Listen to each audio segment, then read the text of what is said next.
j'accompagne les dirigeants des entreprises en tant que joyeux pilote de la stratégie des entreprises vers un leadership plus authentique et naturel. Je suis fondateur de l'entreprise Synfio.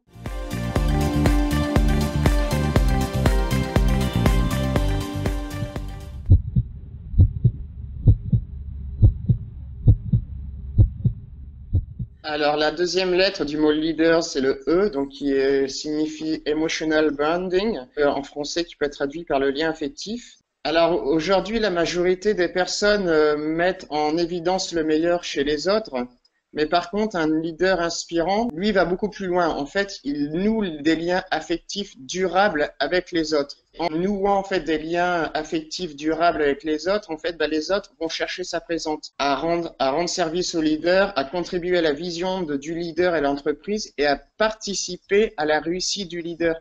Plus le leader sera dans l'écoute des autres, dans la compassion et savoir nouer des liens affectifs et surtout durables, donc prendre le soin de les écouter et que la conversation dure dans le temps, va permettre aux dirigeants de son entreprise de mettre en place et de réaliser la stratégie qu'il a définie avec ses collaborateurs.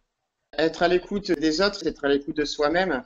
Donc, il faut développer une intelligence émotionnelle. Par exemple, il faut partager l'enthousiasme, le positivisme autour de soi. Il faut avoir une affection sincère pour autrui. Voilà, il faut être dans l'authenticité, exprimer sa vulnérabilité aussi quand elle doit être exprimée. Tout le monde est humain, même Nelson Mandela, Gandhi, tout le monde était humain.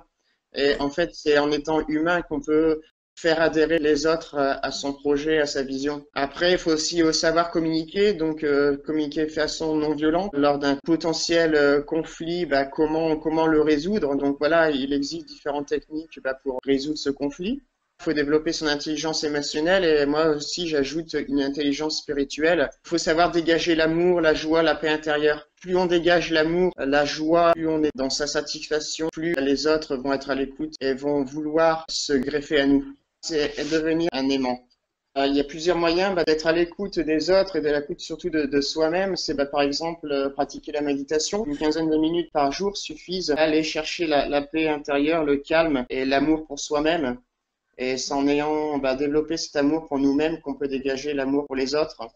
C'est pratiquer la gratitude, donc c'est dire merci.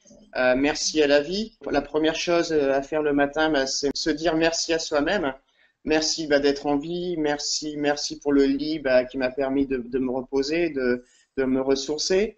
Merci à la nourriture, merci à la douche, à l'eau, merci. Voilà, dire merci à la vie en fait. Servir le monde, c'est l'une des choses les plus fondamentales.